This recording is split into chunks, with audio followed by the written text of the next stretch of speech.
Enero del 2026. Me encontraba como siempre haciendo una investigación, buscando casos sin resolver, historias interesantes en la red que pudieran llevarme a un nuevo misterio. Fue entonces cuando encontré uno en un pueblo llamado San Lamento. Preparé mis cosas y me dirigí allí. El reporte del policía mencionaba que el caso involucraba a una persona encontrada sin vida en su casa, que había sido destrozada de una manera espantosa. No había más detalles, pero algo en ese caso me hizo sentir que había algo más detrás de todo esto. El viaje fue largo.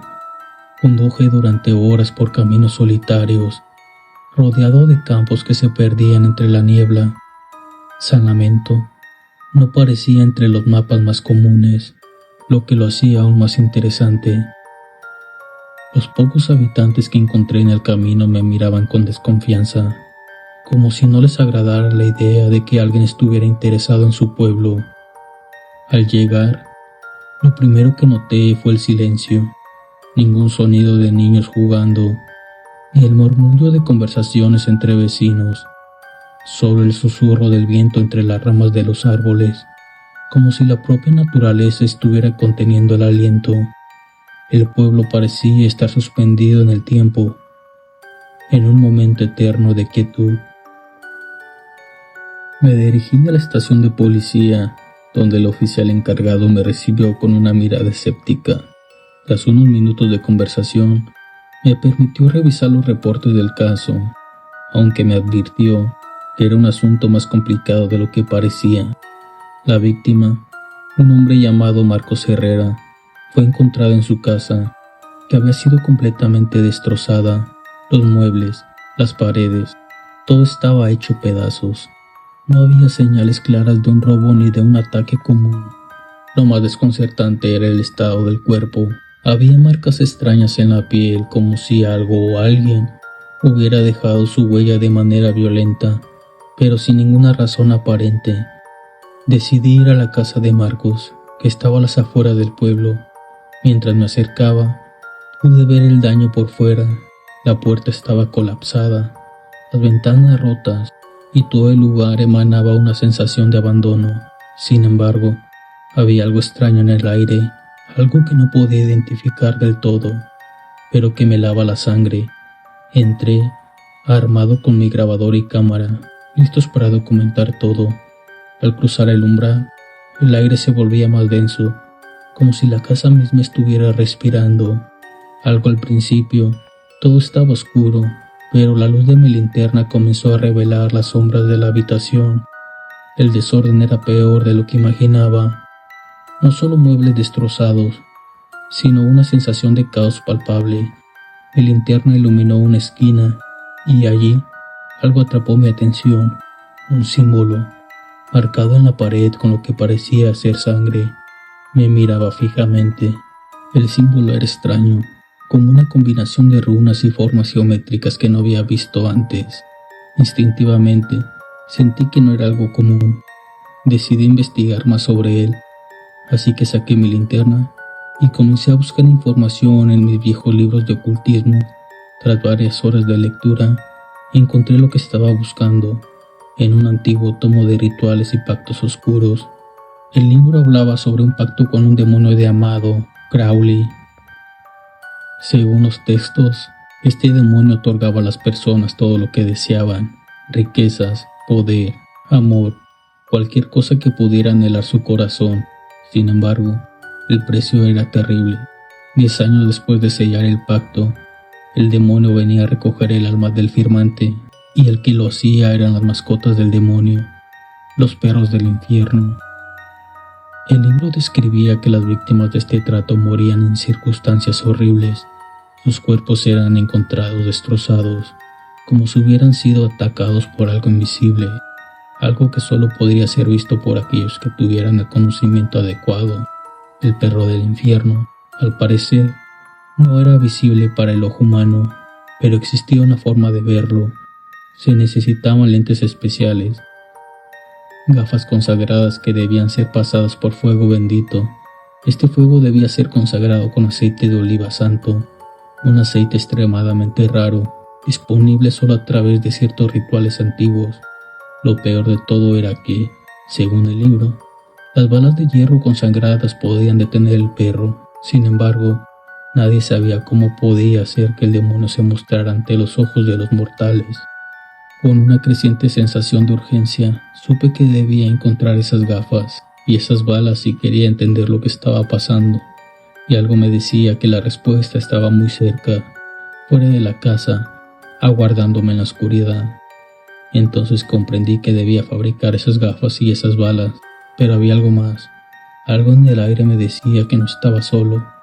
A medida que leía más sobre el perro del infierno y su modo de cazar, sentí una presencia detrás de mí, como si la casa misma estuviera observándome. Dejé el libro sobre la mesa y miré hacia la ventana.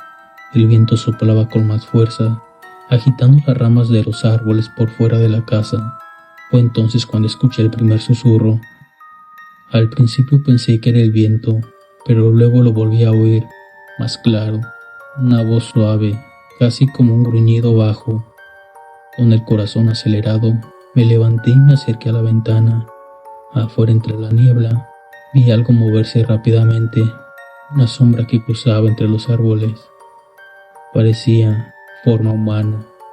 La sensación de ser observado se intensificó. Decidí no quedarme ahí mucho tiempo. Era evidente que algo estaba ahí afuera acechando. Quizás, incluso, podría ser la alma de Marcos Herrera, que se negaba a marcharse al infierno.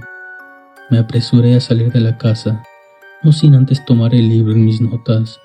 Al cruzar el umbral de la puerta, algo extraño sucedió. La niebla, que antes era ligera, ahora estaba mucho más densa, y pude escuchar claramente, como si fuera gruñidos de un animal. Estaba allí, observándome, pero no podía verlo, como si fuera invisible. Solo lo escuchaba. Recorrí la oscuridad buscando alguna señal de lo que debía hacer. Recordé las palabras del libro, las gafas consagradas, las balas de hierro. Todo lo que necesitaba estaba ahí afuera, pero el perro ya me había encontrado. Sin embargo, en ese momento, escuché otro sonido, un susurro a mis espaldas. Miré rápidamente, pero solo vi la silueta de algo que desapareció en la niebla. Sería Marcos, o algo más que había quedado atrapado en su pacto con el demonio. Me alejé rápidamente de la casa, con el corazón palpitado a toda velocidad. El aire estaba más denso y pesado, y las sombras entre los árboles parecían moverse por sí solas. No podía quedarme ahí, no sin estar preparado. Necesitaba tiempo, y lo único que pude hacer fue regresar al motel en el que me hospedaba. Una vez en la habitación, me apresuré a reunir todo lo necesario. El libro mencionaba claramente lo que necesitaba: aceite consagrado, las gafas y las balas de hierro. No perdí tiempo y conseguí cada uno de estos elementos. En mi mente, todo se estaba volviendo claro, pero aún había algo en mí que dudaba. ¿Sería suficiente? ¿Sería capaz de enfrentarlo? Al principio, la idea de luchar contra algo que no era visible me parecía absurda, pero luego de lo que había experimentado en la casa, no tenía dudas. Tenía que hacerlo. Sabía que si no lo detenía ahora, el perro del infierno seguiría reclamando almas y destruyendo vidas. Con manos temblorosas preparé las balas. La sensación de que mi vida dependía de esos simples objetos me recorrió hasta los huesos. Las lentes las pasé por el fuego consagrado, tal como decía el libro. Después de unos momentos de intensa concentración me las puse. El mundo que antes parecía normal se transformó ante mis ojos. Ahora todo lo invisible se hacía visible. Lo que antes estaba en sombras se revelaba de su forma más terrorífica. Sentí una oleada de miedo al ver por primera vez lo que estaba por entrar, pero también una extraña calma. Estaba listo. Volví a la casa de Marcos. Al llegar, la niebla ya estaba más espesa. Las sombras parecían moverse de manera más errática. A medida que me acercaba a la entrada, todo lo que veía se distorsionaba a través de las gafas consagradas. La visión era extraña, pero podía ver claramente lo que antes no había percibido: un par de ojos rojos brillando en la oscuridad. Al principio, todo parecía en calma, pero pronto sentí que algo se movía cerca. Giré y lo vi. El perro del infierno, una criatura gigantesca con ojos brillantes y un cuerpo oscuro como la noche, se materializó ante mí. Era monstruoso, mucho más grande de lo que había imaginado, y su presencia llenaba el aire de una sensación de terror indescriptible. El animal no esperaba que lo viera. En ese instante, me lanzó un ataque feroz, con un grito gutural. Me embistió y apenas logré esquivarlo, pero el golpe me dejó sin aliento. El perro no paraba, su fuerza era abrumadora. Intenté defenderme, pero su agilidad y velocidad eran inhumanas. Corrí hacia la casa, sabiendo que si no me alejaba de él, no tendría oportunidad. Corrí con todas mis fuerzas, sintiendo cómo sus garras rasgaban el aire detrás de mí. No podía perder tiempo. Rápidamente saqué mi pistola, cargada con las balas de hierro consagradas. Me volví hacia él y disparé.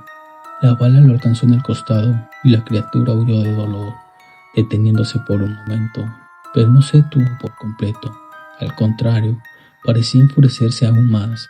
El perro continuó su persecución y el terreno irregular dificultaba mi huida. Mis piernas ya no respondían como antes. El aire parecía volverse más espeso con cada paso. El perro me alcanzó de nuevo y esta vez no pude esquivar su ataque. Sus fauces rozaron el brazo y sentí como la sangre comenzaba a brotar, pero no era el momento de rendirse. Con la última reserva de energía me giré y apunté. Disparé una vez más. Esta vez, la bala lo alcanzó en el cuello y el perro al suelo. Con un rugido de agonía, no murió al instante, pero quedó debilitado. Aproveché el momento y me acerqué. Le disparé 5 rondas más, hasta que quedó sin vida. Aproveché ese momento para huir, corriendo hacia el coche. Saltando dentro con dificultad, arranqué el motor con manos temblorosas y no miré atrás. El perro ya no me seguía, pero algo en mi interior me decía que eso no había terminado. El perro del infierno había fallecido, pero su amo, el demonio, seguramente no se quedaría de brazos cruzados. Mientras conducía a toda velocidad, fuera de San Lamento, con la niebla espesa cubriendo mi camino, me sentí aliviado por haber sobrevivido, pero no pude dejar de pensar en lo que el libro había mencionado. El perro no actuaba solo, y si su amo venía a cobrar venganza, yo no estaría a salvo.